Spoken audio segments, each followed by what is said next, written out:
Does anything amaze you? Trees amaze me. I'm not really sure I can articulate why. Each leaf is amazing. The whole process of photosynthesis is amazing. The different kinds of bark, I don't know. Trees just amaze me. Growing plants amaze me, especially those time-lapse videos when you can actually see them growing. I love those. Snowflakes amaze me with their intricacy and their beauty. It's been a winter wonderland at our house all week. Very pretty. Bringing a child into the world is amazing. The pilot that brought down the airliner into the Hudson River this year, he was amazing.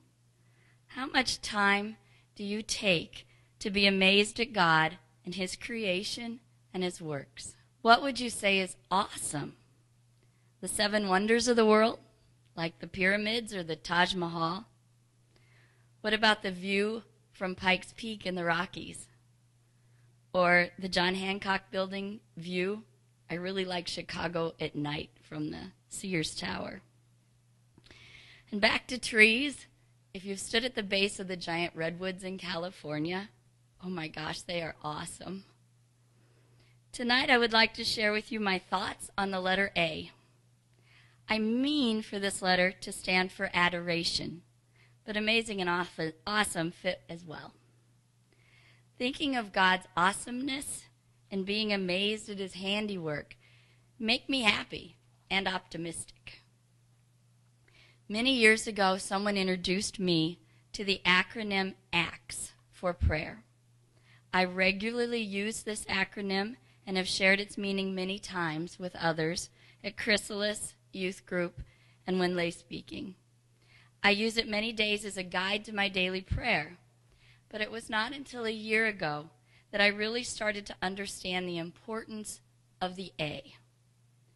ACTS stands for adoration, confession, thanksgiving, and supplication.